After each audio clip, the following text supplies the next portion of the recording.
यस्तुरून वल कलम वमा यस्तुरून, कसम है कलम की, और कलम जो कुछ भी लिखता है रब ने उसकी कसम उठाई है।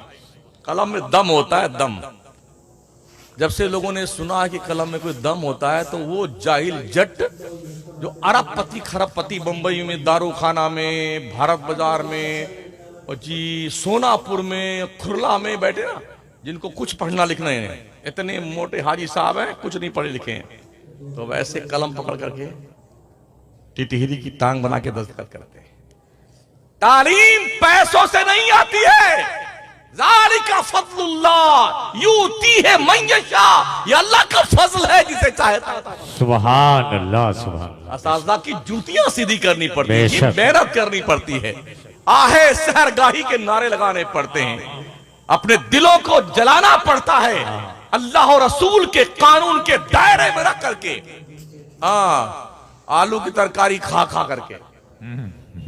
हम भी जिस मदरसे में पढ़ते थे ना, माशाल्लाह इतना बड़ा पतीले में दाल बनती थी, उसमें गुस्ल फरमा लो ना तो मजा आ जाए, लगता है पानी से नहा रहे हैं, पानी से। एक को दाल नहीं मिली उसमें, एक भी दाल नहीं। इस तरह लोग पढ़ते हैं मदरसों में। हमारे लोग क्या करते हैं, अपने बच्चों को सबसे पहले इंग्लिश पढ़ाएंगे।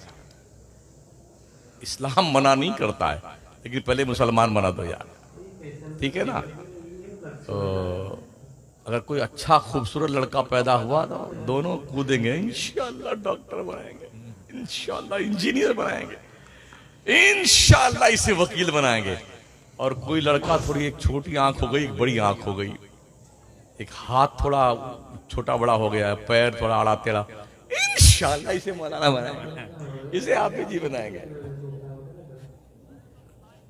और उसके लिए कॉन्वेंट में जिस बच्चे को भेजा जाता है ना, गुड्डू की अम्मी 4 बजे जागती हैं सुबह सुबह। हाँ, नहलाना, धुलाना, कपड़ा उस्तरी करना, और टाई लगाना, जूते पहना, मोजे पहनाना, सुरमा लगाना, काजल लगाना, खुशबू लगा, नजरा पाड़ देना।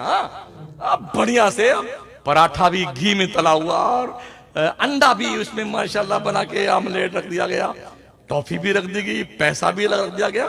सब बन के तैयार हुआ ना, तो अब वो चुप पे अग जगती, अरे गुड्डू के पापा उठिए ना, टाइम हो गया स्कूल का।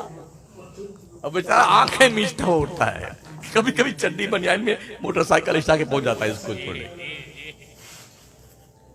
और जो बेचारा मदरसा जाता है, मदरसा ये प्रैक्टिकल है, मैं ऐसी लॉजिक नहीं पेश करता जो बाउंसर जाए।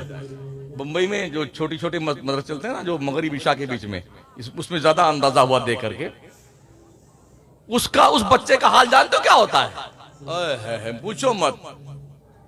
ढंग का कुर्ता नहीं, फटी फटी बनियाइन पहने हुए, फटाफटा नेकर पहने हुए, जूती चप्पल भी नहीं बेटा के पास में, ना कोई एहतमाम, ना नहलाना, ना काजल लगाना, ना सुरमा लगाना, और ये दोनों नाक से 2 नली बहती है यूं ऐसे। कभी कभी वो जबान शरीफ को यूं हरकत देता है तो सब अंदर तशरीफ ले जाता है, और कभी यूं पूछता है तो लगता आरा रोड लगा हुआ है। 2 थप्पड़ मार दी, जनाब जी को जा, तो 2 घंटा दिमाग चाट के ना जनाब जी का। 4 वरक ये सन कुरान का आगे का पड़ गया, 4 वरक पीछे का फट गया। उस माँ को ये तौफीक नहीं होती कि इस बच्चे को कम से कम ढंग का ये सन कुरान दिला दे। 2 घंटा फुर्सत मिली, अब माँ गप्पे लड़ाई करने बैठ गई। मगर सुन लो, जब तुम मरने लगोगे ना, जब तुम्हारी मौत आएगी, कल्ला इज़ा बलगति तराकी वकीला मन राह, जब जान गले में अटक जाएगी तो फिर क्या, अरे किसी पढ़ने वाले को बुलाइए। तो तेरा डॉक्टर बेटा कहीं गुर्दा चोरी कर रहा होगा, तेरा इंजीनियर शहजादा कहीं फर्जी दस्तखत करवा करके बिल पास कर रहा होगा, तेरा लॉयर कहीं काला काला कोट पहन के, काला काला कलम लेके, काला काला काम कर रहा होगा। वही एक लंगड़ा लूला, दोनों नली बहने वाली, फटा पुराना कपड़ा पहनने वाला, वो उठेगा, कुरान लेके बैठेगा, ला ये मेरा बाप है, ये मेरी माँ है, परवरदिगार इसको वक्त आ गया है मौत का, तो रूह आसानी से निकाल दे। बेशक बेशक, वाह, वाह, वही लेके यासीन बैठेगा पढ़ने के लिए।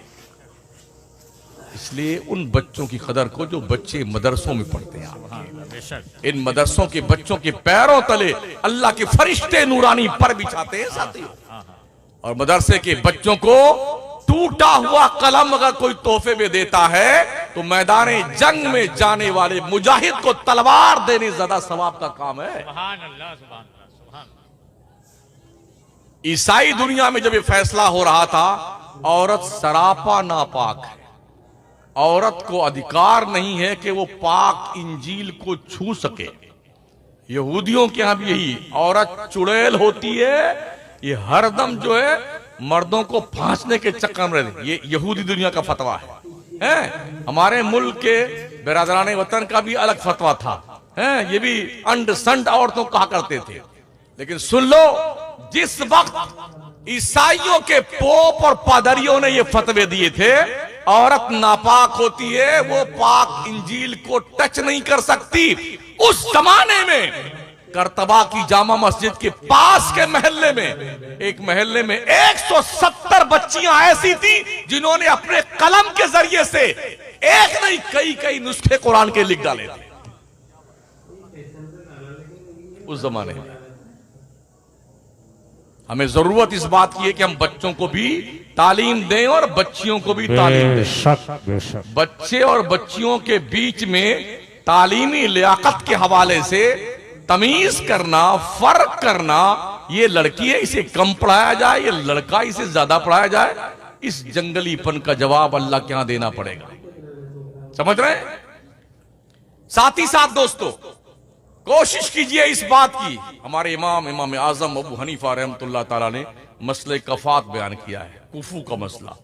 अगर बहुत पढ़ा लिखा लड़का है तो घसियारन लड़की से शादी मत करना उसकी, और अगर पढ़ी लिखी लड़की बहुत ज्यादा है तो भैंस चराने वाले लड़के से शादी मत कर देना। थोड़ा बराबरी देख लेना यार, वरना गड़बड़ी होगी ना तो मामला गड़बड़ी हो जाएगा। मसले कुफू अपनी जगह पर मुसल्लम है। बहुत सारे मामलात में ये बातें देखी जाती हैं जो हमारे मसलक के रोशनी में है, मजहब मुहज्जब की रोशनी में। समझ रहे हैं? वरना मामला गड़बड़ ही होगा।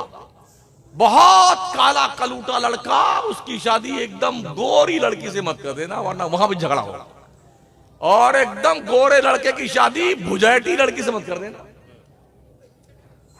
अच्छा, बहुत सारे ऐसे हैं दोस्त हमारे जो खुद तो बिल्कुल हमारी टोपी की तरह है, एकदम काले काले, वो बड़का वाला कौवा नहीं होता, हाँ ऐसे काले काले खूबसूरत। जब कहेंगे अम्मी जान ऐसी लड़की लाना दुल्हन मेरी जैसे ये ट्यूबलाइट चल रही है, इतनी खूबसूरत होनी चाहिए। अरे महोदय जी, कभी अपने रुखे ज़ेबा की ज़ियारत तो फरमा लीजिए आप, आईना शरीफ में ढूंढने निकलते हैं। हमारे यहाँ भी एक बच्चे ने कहा अम्मी ऐसी लड़की ढूंढना शहर में जिसकी आंखें भूरी भूरी हों। बड़ी मुश्किल से हदा एक मिली ना, वो भी मर गई निकाह से पहले। क्या क्या शर्तें बैठोगी है। हमारे इमाम आजम अबू हनीफा के उस्ताद मुकर्रम इमाम आमश रदी अल्लाह ताला अन्हु बहुत काले थे, जैसे गिलाफे काला काला, गिलाफे काबा जैसे हैं, ऐसी काले थे। बेगम बड़ी खूबसूरत थी। पहली रात से झगड़ा शुरू हुआ ना, 3 बच्चे होने तक जंग चलती रही। 3 लड़के हो जब तक झगड़ा, रोज झगड़ा। आखिरकार एक दिन जो है बेगम साहब बहुत टेम्पर हाई था उनका, कहा आज रात भर कसम खुदा की तुमसे बात नहीं करूंगी। तो इनने कहा अगर रात भर तूने बात नहीं की तो आज रात भर बात ना करेगी तो 3 तलाक। अच्छा, हमारे यहां ऐसा होता भी है। बेटे क्या करते हैं, जब ये गोली चढ़ाते हैं तो इकट्ठा 3 गोली मारते हैं। तलाक देने की बारी जब आती है ना, 3 तलाक, 3000 तलाक ऐसे फेंक देते। अब जब हमारे मुफ्तियाने कराम की बारगाह में आते हैं, इसकी प्रक्रिया जब समझ में आती, नहीं हजरत मैंने ऐसा नहीं कहा था, हजरत मैंने यूं कहा था, हजरत मैंने ऐसा नहीं कहा था, मैंने तो गुस्से में तलाक दिया। एक बंदा जब मेरे पास आया तो मैंने कहा उसका बेटे क्या बात का, गुस्से में हजरत निकल गया ऐसे। हमने कहा यार किसी ने अगर खुशी में कभी कोई तलाक दिया हो तो मुझे बता दो। एक बंदा मुझे ऐसा बता दो जो शादी करके बेगम को लेके घर में आया और पहली रात 1 किलो मिठाई बस्ती जिला से जो सबसे बढ़िया दुकान से खरीद के लाया और कमरे में गया पहली बार अपने बेगम, माशाल्लाह मैं बहुत खुश हूं, ये मिठाई खाई है, मैंने आपको 3 तलाक दिया। बोले हजरत ऐसा कहीं होता है क्या? हमने कहा तो होता नहीं है, तो तुमने कैसे कह दिया भाई साहब? हमने गुस्से में तलाक दे मारी है। अच्छा, गुस्से में कोई बंदूक चला दे तो क्या गोली नहीं लगती उसे? लगती है। ये गैर मुकल्लिद तबका जो है ना, जिसके पिजामे घुटने के पास आ गए। अब बेटे जब भैंसा गाड़ी नहीं होती, चलते हैं ऐसे, यहां बांधते आमीन। इस इलाके में बहुत ज्यादा ये बदमाश लोग हैं। हाँ, खुबसाए रोजगार। अच्छा कमाल है, जब टांग यहां तक फैलाएंगे नमाज पढ़ते वक्त, और जब सज्जा रुक कर फिर यूं जाएंगे। क्या सर्कस कर रहे हो? हमारी मस्जिद में एक बगल में आके खड़ा होता था हमारे मुअज्जिन के, और यूं जब लोग नियत बांधे ऐसे फर्क सरकाते, ये कानी उंगली उसकी कानी उंगली से मिलाए, ये उसकी मिलाए। अब मुअज्जिन रोज परेशान रहे, उसने कहा क्या करें? हमने कहा एक दिन नियत बांधने के बाद हनक करके एक लात मारी, इसके कम बात के उनने वो धमाका खेद मारा ना, कम बात फिर जिंदगी में दिया कभी वहां आया। तो इमाम आमश रज़ी अल्लाह तआला अन्हु जो है, उनने कहा तुझे 3 तलाक, अगर बात ना किया तो। कह तो दिया इन्होंने हजरत ने, लेकिन पता था कि बेगम बड़ी जिद्दी है, वाकई में बात नहीं करेगी, और जो बात नहीं करेगी सुबह निकाह से निकल जाएगी तो बच्चों का क्या होगा? भागते हुए इशाबाद इमाम आजम के पास आए। अरे कहा बेटे नौमान, अरे उस्ताद गिरामी वकार आप कैसे तशरीफ लाए? अरे हमको बुला लेते आप। अरे कहा नहीं बेटे, बड़ी जरूरी बात आ गई थी। क्या हुजूर फरमाए, क्या बात है? कहा तुझे तो पता तेरी उस्तानी अम्मी कितनी जिद्दी है। कहा हाँ वो तो है। क्या हुआ? कहा उसने तो ऐसा कहा तो मैंने ऐसा कह दिया। कहा कोई बात नहीं तुम, अरे बेटे कोई रास्ता तो निकाल, कोई रास्ता निकाल वरना सुबह ही निकल जाएगी निकाह से। कहा अच्छा। मस्जिद के मुअज्जिन को बुलाया। कहा मुअज्जिन साहब आज फजर की अजान वक्त से 1 घंटा पहले देनी आपको, याद रखना। का ठीक है लगा देंगे। चले गए। अब वो गए घर अपने, जाते जाते कहा बेटे नौमान मुअज्जिन